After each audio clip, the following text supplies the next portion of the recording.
At the movie's start, we observe a woman asking her son to get up. It's time to get up later, so she puts her son in the car, and drives them to a different place.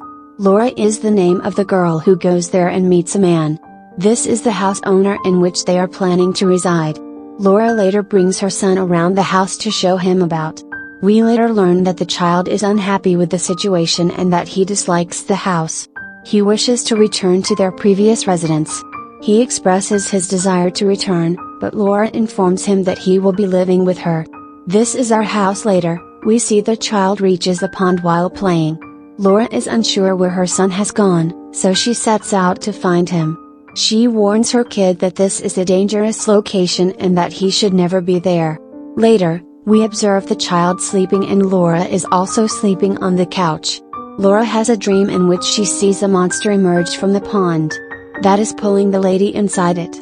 While we observe Laura's son sleeping in a room, meanwhile, he shouts and calls his mother. Laura, who had been having a nightmare, has awoken and rushes toward her son. Her son claims there is a terrifying monster in the window. Laura claims that this is a nightmare she has witnessed.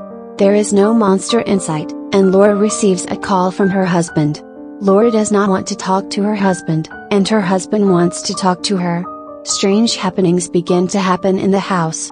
The sofa turned as the TV turned on automatically, the sofa has torn and odd marks appeared. Meanwhile, we observe that she gets a new call. It was her mother who called her when she got the call. "Have you told everyone that I've arrived?" Her mom says, "No, I haven't informed anyone but your worried friends." But she screams, "Why did you tell them? And how can you do this to me? As a result, my husband finds out where I am." On the other hand, we observe her son in his room, still terrified. Because of the monster, Laura puts a blanket around her face. She remembers her childhood when she recited a spell and called a ghost. Meanwhile, her grandmother comes and tells her that, "It wasn't as difficult for me as it is difficult for you." Her grandmother asked whether the ghost has arrived yet. She says he only comes in the basement, not here. Laura later calls a doctor and informs him that she may require medication. Her doctor inquires about her location since she doesn't want to reveal her location. Laura is shown going to the owner in the next scene. And she informs him that the kitchen sink is leaking, and the television is set to automatic. The owner tells him that this TV is left by the people who lived here earlier. We are unable to cover the costs of its restoration. We're also not responsible for any damage it causes. The child is still terrified of the monster in the next scene. Meanwhile, he dropped a blanket on his face. The monster who lives in a pond has now entered his room and wants to murder the youngster. Laura was unable to save her child since she was not present. Because it was storm, she went outside. The child was in the blanket and the monster was surrounding the child. The monster snatches him, and the child tries to release him. And he was calling him, but she was outside the house. And she wanted to come inside when she heard the sound. Meanwhile, the room door is discovered to be locked. She wants to open the door but doesn't comprehend how it's locked. She enters the room by breaking down the door. She enters her son's room, who is standing at the door. He was angry and expressed a desire to return to his home. She informs her son that she will not be going anyplace, everything was all a dream. Laura was having trouble understanding her kid, who had been terrified. This lady now spends time with her son. Her son, on the other hand, was painting and sketching a lady. His mother inquires who this lady is, and he responds that she is the pond lady. She is the person who lives in the pond with whom I have spoken. She is nice and attractive, and I have understood her. I am not afraid of her. You should go to the pond as well. Meanwhile, we notice that Lady Laura refuses to meet her. She instructs her son to lie down. We see her repairing the couch that was automatically damaged in the next scene.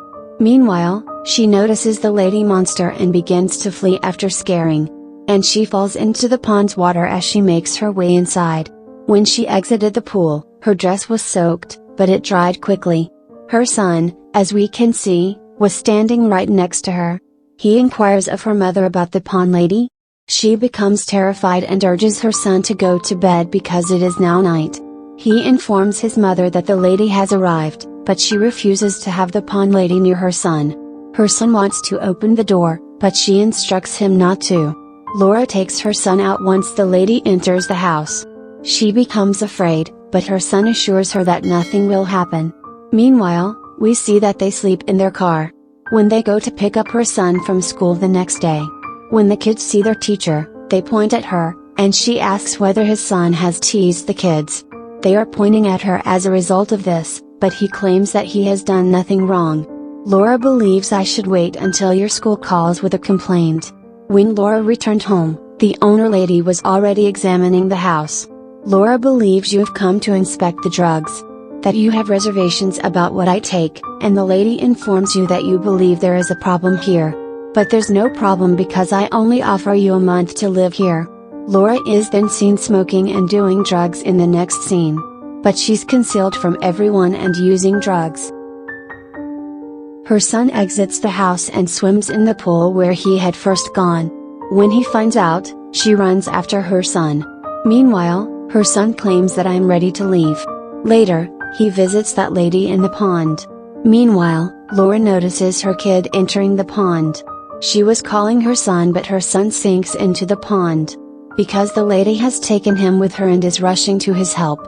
After rescuing him, he is brought out of the pond. She becomes agitated, and she resigns from her job.